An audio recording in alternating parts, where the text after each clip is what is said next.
다섯째 날입니다. 평화의 왕. 다가올 평화로운 메시아 시대, 평화라는 최고의 이상, 그리고 영원한 평화라고 하는 어절들이 보이는데요. 다섯째 날은 메시아 시대가 올 것이다. 그 시대에는 완전하고 영원한 평화가 올 것이다. 가나안 사람들처럼 여전히 죄를 행하고 악한 세력은 없을까요? 그런 나라는 없을까요? 있을 것입니다. 그럼에도 불구하고 그들 나라조차도 돌아올 수 있도록 평화의 왕께서 그들을 안으실 것입니다. 그러한 메시지를 전해주고 있는데요. 본문을 확인하도록 하겠습니다. 성경 말씀을 읽도록 하겠습니다. 이사야서 금을 가지고 놋을 대신하며 은을 가지고 철을 대신하며 놋으로 나무를 대신하며 철로 돌을 대신하며 화평을 세워 관원으로 삼으며 공의를 세워 감독으로 삼으리니. 미가서 4장은 매우 중요한 자주 인용되는 전쟁에 관한 언급인데요. 무리가 그 칼을 쳐서 보습을 만들고 창을 쳐서 낫을 만들 것이며 이 나라와 저 나라가 다시는 칼을 들고 서로 치지 아니하며 다시는 전쟁을 연습하지 아니하고. 칼을 다듬어서 보습을 만들라고요. 창을 또 무디게 해서 낫을 만들라고 권하고 있습니다. 왜냐하면 평화의 시대를 위해서 그런 것들이 필요한 것입니다.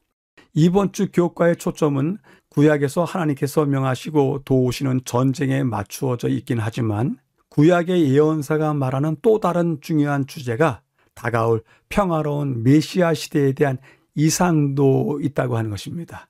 그것을 살펴볼 것입니다. 메시아 시대는 평강의 왕이 오실 것을 묘사합니다.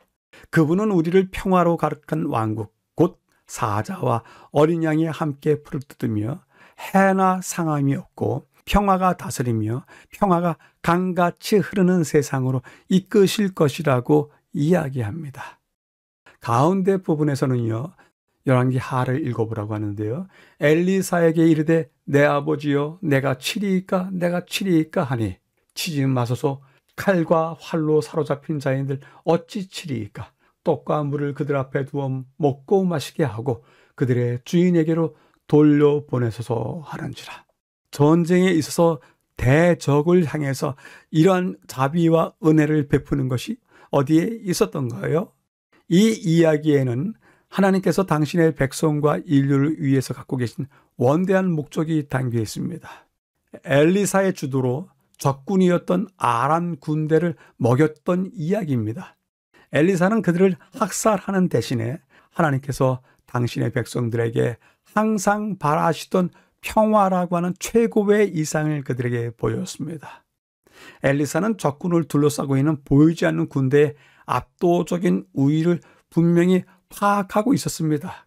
그럼에도 불구하고 그들에게 먹고 마시게 하라고, 그리고 그 주인에게 돌려보내라고 제안을 합니다.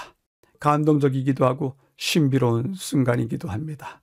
마지막 부분에서는요, 하나님께서 우주적 전쟁에 관여하고 계시고 그 전쟁이 이 땅에 영향을 미치고 있지만 구속의 궁극적인 목표는 끝없는 갈등이나 원수의 영원한 종속 상태가 아니라 완전하고도 영원한 평화입니다. 폭력은 폭력을 낳지만 평화는 평화를 낳습니다. 참으로 아름다운 진술입니다. 이 엘리사 이야기는 아람 군사의 부대가 다시는 이스라엘 땅에 들어오지 않았다라고 말하면서 마치게 됩니다. 평화가 온 것입니다. 교훈은 다음과 같이 이야기합니다. 천사들이 예수님의 출생을 목자들에게 선포할 때 베들레헴 상공의 지극히 높은 곳에서는 하나님의 영광이요 땅에서는 기뻐하심을 입은 사람들 중에 평화로다라고 노래하였다. 이 예언적인 말씀과 그리스도께서 내가 세상에 화평을 주러 온 줄로 생각지 말라, 화평이 아니요 검을 주러 왔노라고 하신 말씀은 서로 배치되는 듯하다. 그러나 올바르게 이해하게 되면 그들은 완전히 일치된다. 복음은 평화의 소식이다 전하고 있습니다.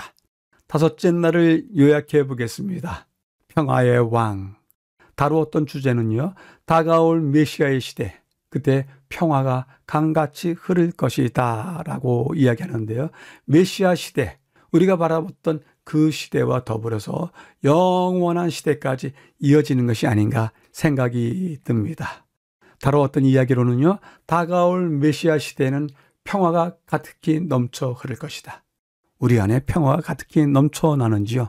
비록 이 세상은 아닐지라도 메시아의 오심을 그토록 기대했던 바 백성들에게는, 그 공동체에는 평화가 가득히 넘쳐 흘러야 되지 않을까 생각해 보게 됩니다. 아람 군대를 대하는 그 경험, 하나님의 최고의 이상을 보여주었다. 결과적으로 종속이 아닌 완전하고 영원한 평화, 그것을 위한 것이 하나님의 목적이다. 평화는 평화를 낳는다 라고 이야기를 줄이고 있습니다. 질문해 봅니다. 평화를 위한 조건, 그 조건으로서 강한 사람들이 갖고 있는 반칙과 불의에 대해서 공동체는 어떻게 대응해야 하겠습니까? 평화를 이해한다고 해서 강한 자들의 그러한 것들에 대해서는 눈 감고 약한 자이기 때문에 받아들여야만 하는지요? 여쭤보게 됩니다.